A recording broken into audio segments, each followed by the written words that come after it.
Miss 1-0 in the Hattiesburg Regional. Coach Scott Berry, pitcher Tanner Hall, and first baseman Christopher Sargent. Coach, if you'll just kind of open up some opening remarks. Well, hard-fought win today. Any win at this point in the year is a great win, and certainly we feel like that. We had to really compete against a really good Army team. I mean, they scrapped, and their guy early, had us offensively just kind of, through the first 5 innings, I think we left 9 runners on, and particularly the 4th inning with bases loaded and less than 2 outs and had back-to-back strikeouts was a huge momentum swing for them. But, I don't think you can say enough about Tanner Hall and his outing today. Another quality start. Went deep into the 8th. We were debating there after 7 innings. He's had 101 pitches, whether to send him back out. But, the decision with there's no tournament after this one if you don't win this one. So the bullpen being able to keep it fresh and keeping Harper from only having to throw 1 inning, hopefully, as opposed to 2, was huge. And, of course, the big knock here by Chris Sargent with the double to knock in Ewing to get that first run and just kind of break that wall down that offensively we were struggling to get through. So very proud of our group to be able to come out first game and get in the winner's bracket and stay there. But, I do hats off to Army and their team and how they competed in a tough 2-0 loss for them. I will open up for questions. Tanner, Army's coach said that you had a changeup that would get big leaguers out today. I mean, was that the pitch that was working for you? And also, what was the discussion to head back out into the 8th? The changeup was definitely on. Everything felt comfortable, but just kind of playing it off of my fastball today. I had pretty good command of it, so I was able to kind of get ahead early, throw that changeup in, and like I said, play off that fastball. And I feel like they were just kind of ahead and like getting early swings and stuff, and I feel like it kind of gave me a sense of confidence out there, and it just kind of made me feel like it was going to be all right. What was the second part? What was the discussion to head back out in the 8th? I came in the dugout and he just asked how I felt, and I told him I felt great, and I was like, I would love to go back out, and he was like, all right, well, I'll let you know, and came back and was like, all right, well, you got it, and so I went back out. Coach Berry, how important is it to get Pete Taylor Park rocking? Oh, man, I tell you, it was special today. It was special when we played Ole Miss that night, but for some reason today it was just loud, and I applaud Army's fans. The little crowd that they had over there, they were very loud and supporting their team, but ours, our crowd drowned them out, and just everywhere you look, you could see the excitement. You could see black and gold all the way from the center field part of the right field roost all the way around to where I stand in the third base box. So great turnout by our fans, but honestly, it's been that way the whole year. Sargent, how did that feel when that hit? It should have been gone, but it stayed in the park. Yes, sir. It felt good. We left opportunities out there, like Coach said early in the game, and it just takes one swing to kind of open it up. And when I was able to hit it well, I knew I hit it well. I wasn't sure if it was going out or not, but hats off to Reese for running hard. It bounced off the wall pretty far, and he was able to score from first. Chris, I wonder if you can give us an idea of how you feel physically, just what you were battling through, today. Yeah, I'm in a little pain. It's been a struggle. Long season always gets to you, and I'm gonna fight through it, man. My team needs me. I want to be there for my team, and I'm gonna push through. I'm gonna be okay. I'll just get my therapy in, and I'll be good to go. Tanner, I was talking to your coach yesterday about your progression during the year. He said you started out doing midweek games and you kind of slowly earned this spot. Are you a different pitcher at the end of the year than maybe you were at the beginning? Or are you just gaining confidence as you go? I really feel like it's the same thing. I feel like I'm the same pitcher, just throwing a lot of strikes. I feel like that's the key, and that's kind of my identity. Just kind of get weak contact, and when we have a game like this, we're making plays. So I had full confidence that any ground ball that was going somewhere, we were going to pick that ball up and throw it to first, and I feel like that really helps me just to know that I got a full team of defense that's going to make the plays. Tanner, it seemed like to me your changeup was moving both ways.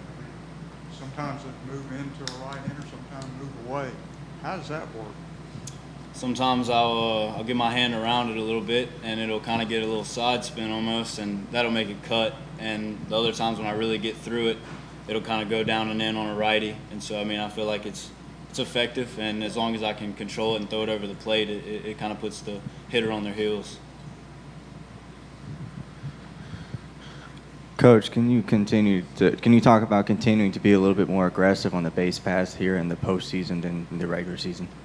Yeah, just trying to push it a little bit, you know, and try to get guys in scoring position and try to stay out of double plays. I know that's unfortunately, that's our blueprint. I mean, we've hit into a ton of them, but, you know, let me also say we've got 44 wins. We're regular season conference champions, so we're doing a lot right. We just, you know, unfortunately, there's times, and we didn't hit in one today, but we see some opportunities to try to get ourselves 90 feet closer to scoring, and that's what we were trying to do today. Scott, I mean, with you guys leaving 9 runners on base, no matter who you play tomorrow, you're going to see a really good offense. I mean, is there any adjustment or anything you say over tonight for tomorrow's game? No, you know, I mean, I just think that, you know, we kind of addressed some things in the post game out there, team meeting, and just moving forward and just kind of unlocking the mechanism and clearing it, and let's you know, have confidence and go and put together some good at bats. And you know, we've pitched well, you know, all year. We know that we've hit at times, we've hit really good, and then there's been other times that we just kind of been in that lull, and we've done just enough to be able to win, you know, on the back of our pitching. But you know, collectively, this is a team that plays together. It's not divided from pitching to hitting.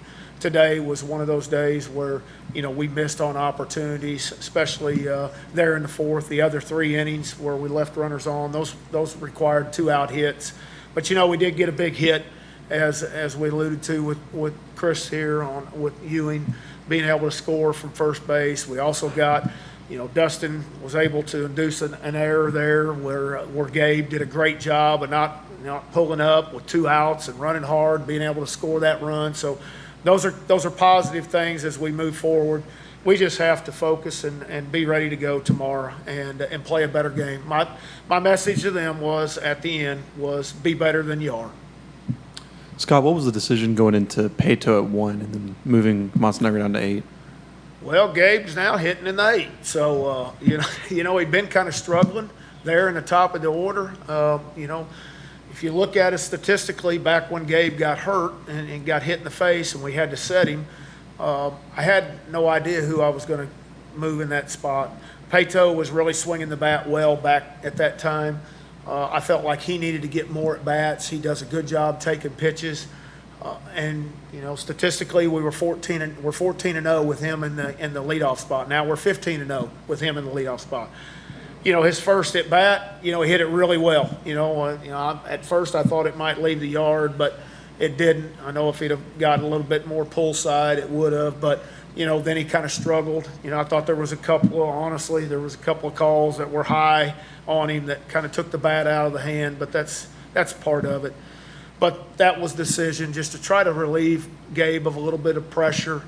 You know, Pato's been swinging it good, get him back up there, and in my mind, I'm like saying, hey, we're 14-0 with Pato in the leadoff spot. So, Coach, how do you approach tomorrow night pitching-wise? Is that settled or is that dependent on? No, we'll see who we're playing first, and then we'll announce that. So.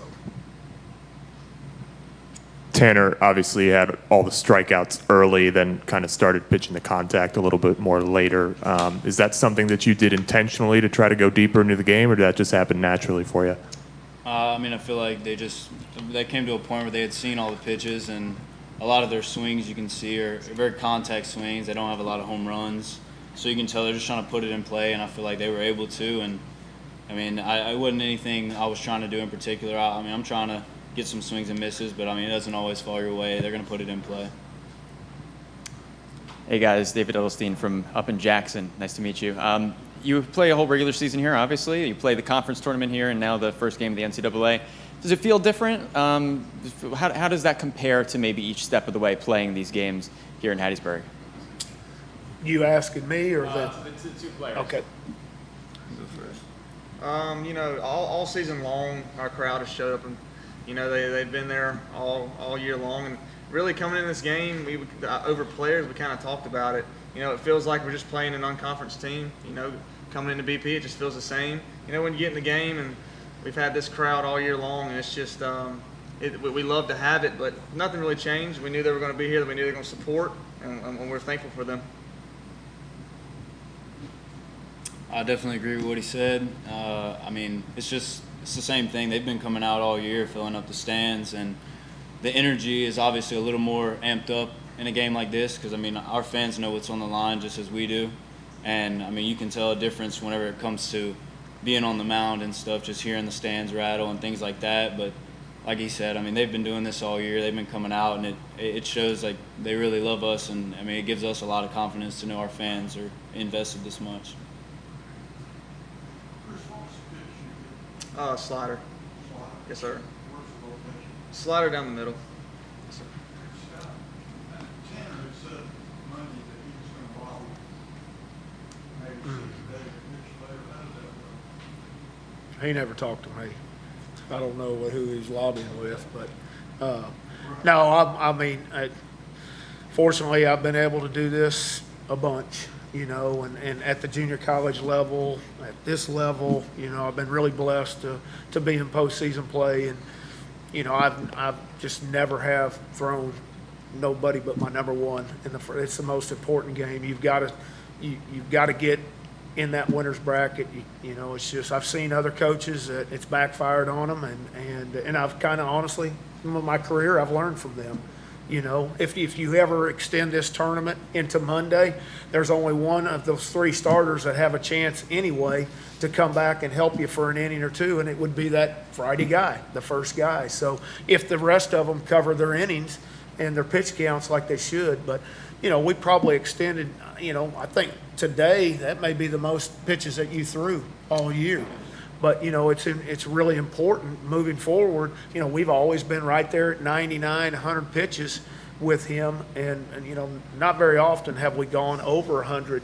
So the decision to just send him back out there in the eighth, I thought he could get through the bottom half of the order, in all honesty. And you know, Oz, we had looked at Landon for the last two innings, but I know how important Landon's going to be moving forward. And I felt like he was getting stronger as he was going.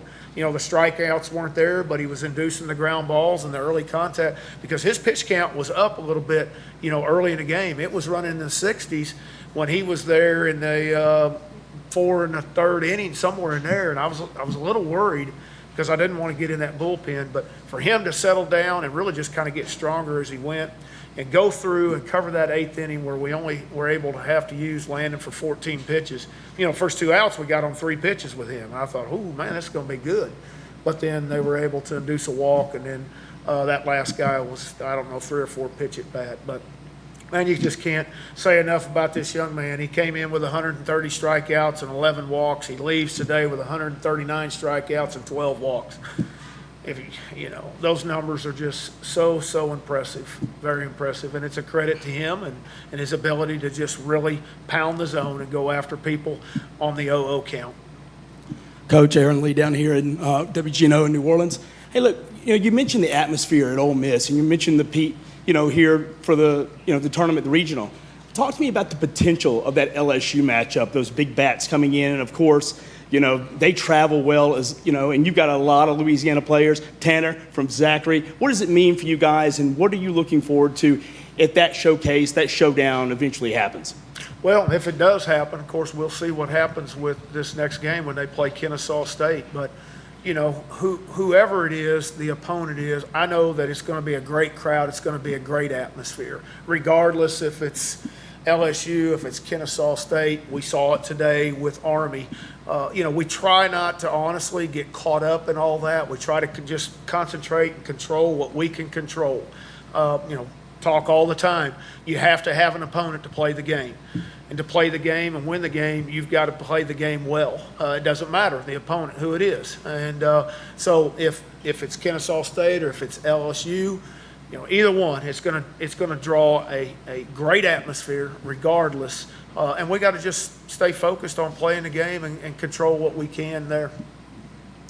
Tanner, I assume this is the most innings you've pitched in your baseball career, yet here you are throwing, 8 shutout innings, the most pitches you've thrown in a game. What has the process been like and like the conditioning to make sure that fatigue doesn't show up?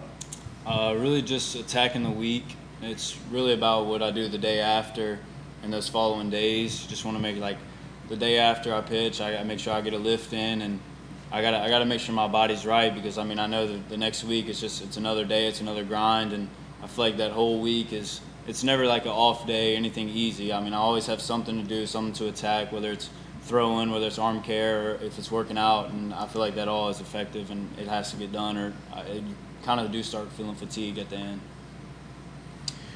Coach, with a guy like Tanner, some coaches may struggle with the decision, do I pitch him first or second or whatnot, but talking to somebody about your team, they say it doesn't matter. They got 6 guys who are almost interchangeable. Is that how you feel about your staff, your pitching staff? Yeah, I really do. We have 3 quality starters that we can run out there on the weekend. And in all honesty, he has held Friday for the last, 12 weeks, 10 conference weeks is when we made the move to him on Florida Atlantic. We just felt like that, he's the guy that really takes the lead in what we do on the weekend. But, Hunter Riggins has pitched really well down the stretch. His last 2 outings have been remarkable. A good FAU offense last weekend in the tournament. We shut them out 5-0. I think he covered there 7 1/3, 7 2/3, went deep in the game for us. Hurston has the ability to shut people down as well, a good power arm. So, these 3 guys complement each other.